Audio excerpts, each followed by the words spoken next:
Hey everybody, Tim here, and I'm going to make some soup. So let me show you what I got right now. Alright, ingredients wise, we got a pound of bacon, half thing of celery, a pound of sharp cheddar cheese, a full onion. We have half and half, which is about a quart. You can use milk and heavy cream. I use half and half because that's what milk and heavy cream is. We have 10 pounds of potatoes. You're only going to need 5. The other 5 I will use in something else. We have butter and or olive oil that you can use in combination with this flour to make a roux, and I'll go over that. We have all the spices, so Italian seasoning, paprika, salt, pepper. There might be a couple other things I throw in there. We will see. And then to make it all, you're going to need the following utensils and objects for your kitchen. Sharp knife. I like this knife a lot. We got this cutting board that you're going to need. You probably have to clean it halfway through. It's just part of this process. Or you have 2 cutting boards, one for meat, one for vegetables. That's the way to go. We got the soup pot, which I think it's a 4-quart soup pot. I'm not entirely sure. Along with the lid, you have to make sure you do have the lid for that. We have a skillet, small skillet to make the roux. We got a spatula, wooden spoon, cheese grater, and a bowl to help me put things inside of things. I forgot to mention 2 cans of chicken broth, a slotted spoon of some sort, a potato peeler, and a bowl with paper towels in it to put the bacon bits into. Alright, now that you've cleaned off the surface area and washed your hands, you're going to cut up the bacon. Now, bacon's already pre-sliced, but you're going to want to just basically cut it across that way into like ½ an inch pieces. You're basically cutting it into bits that you can throw inside the pot, cook up, and use the rendered fat to cook everything else in. Alright, with the bacon sliced up, now you're going to add that to the pot, medium-high heat. Make sure you get in there and move that bacon around. You don't want to get it all burnt and stuck to the bottom. And so while that bacon's cooking up, you're going to cut up your onion and your celery and stick it in the bowl. Now whenever I cut up onions, I always make sure to cut off like the core bits. Like, where is it? Like you can see it here, but it will usually be in like these little things. I just beat them out and then I slice them up and I'll show you what I do.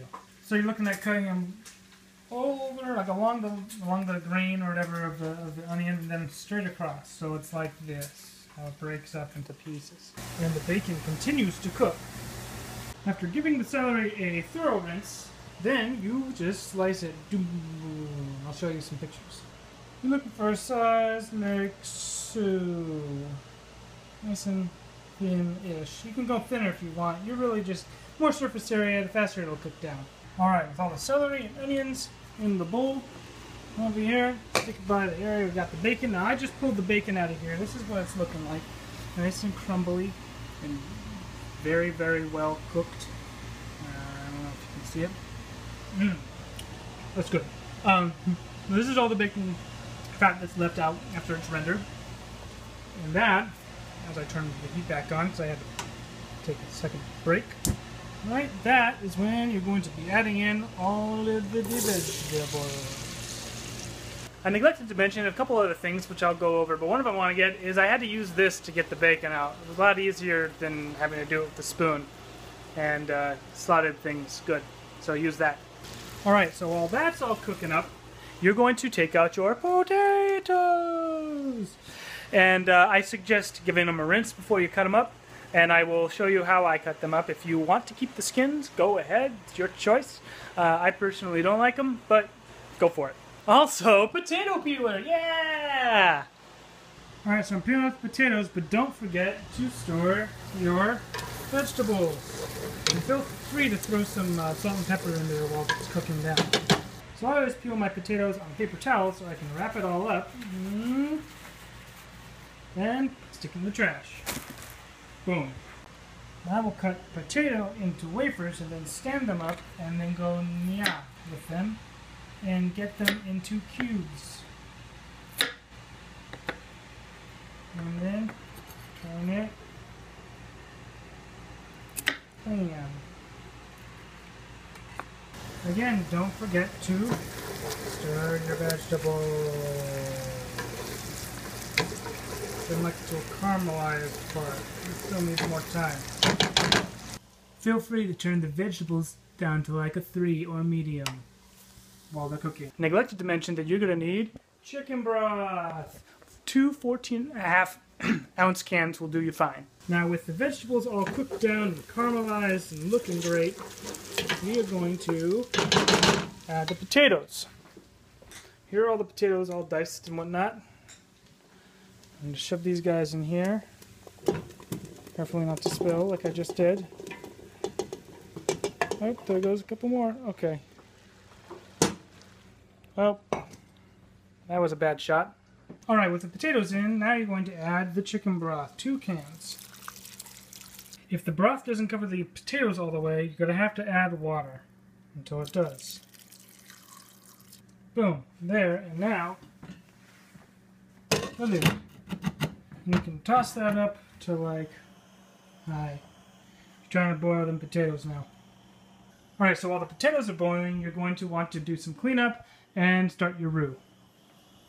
Now to do that, I dry off my spoon, because I'm going to be using it in there anyway, and you use equal parts butter and flour. Now, I will go into more detail in a second. So approximately 2 tablespoons of butter into the pan, let that melt, get that down to the point where it's 100% melted, and that's when you just add in the flour and mix with your spoon. Alright, adding my flour again. This is over a high heat. Okay. Hold this steady a little. Boom. Okay. So it's going to get all crumbly after a little bit. And you're going to want to smell for a like a nutty smell, and you can cook it a little bit longer. This is like a blonde roux, and this is actually very dry already. After stirring for a while, it's going to get like a chestnut kind of brown, and that is what you want it, to be. Take it off the heat. So done with the roux, got the potatoes still boiling. Now it's time to cut up the cheese with the cheese grater. Alright guys, so at this point the soup, or the potatoes, are pretty much cooked and they're soft. Alright, they just break up against the edge. And you have 2 or 3 options here. One is to just leave it like that. You can cook it some more and then add the milk and or the half and half and the cheese and all that stuff like that, and come with a chunkier soup.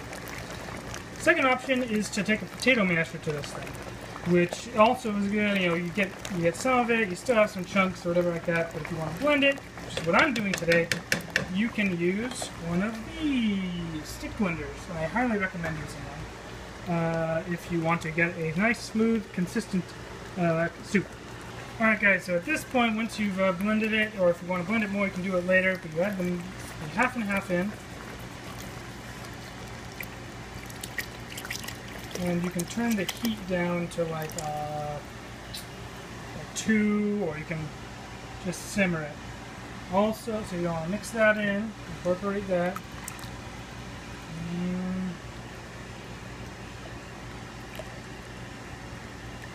And because it is still very liquidy, you're going to add the roux in.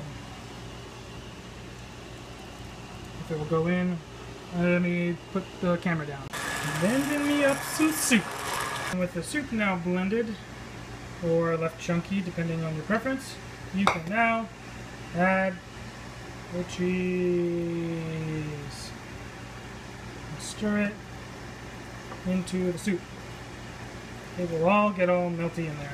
That's what you want. Now that the soup is all nice and blended, filled with cheese and all that good stuff, you can taste it, which I've already done, and I've determined that it needs more, or doesn't have any yet, paprika. Toss some on. That looks good to me. I kind of play this one by ear. Toss some Italian seasoning in there. You can use oregano just straight up if you want. I sometimes will use dried parsley. We'll do some salt. And do some pepper as well. And finally, after you've done all the seasoning, you can choose to put the bacon, reintegrate the bacon. I do it like so. And then I try to save some. That's good. Bacon back in the soup. Try to save some to top the soup later. Slash, kind of been snacking on it. Alright, here it is. Oh yeah, that's good. It's really good. The crunchiness of the bacon, cheesiness of the soup, gotta love it. Alright, so if you guys have any questions, toss them in the comments. I'm gonna make sure to put the full recipe in the description. I really hope you guys get around to making it yourselves. It's a treat. It's a wonderful treat in the fall/winter season. So, see you guys later. Bye.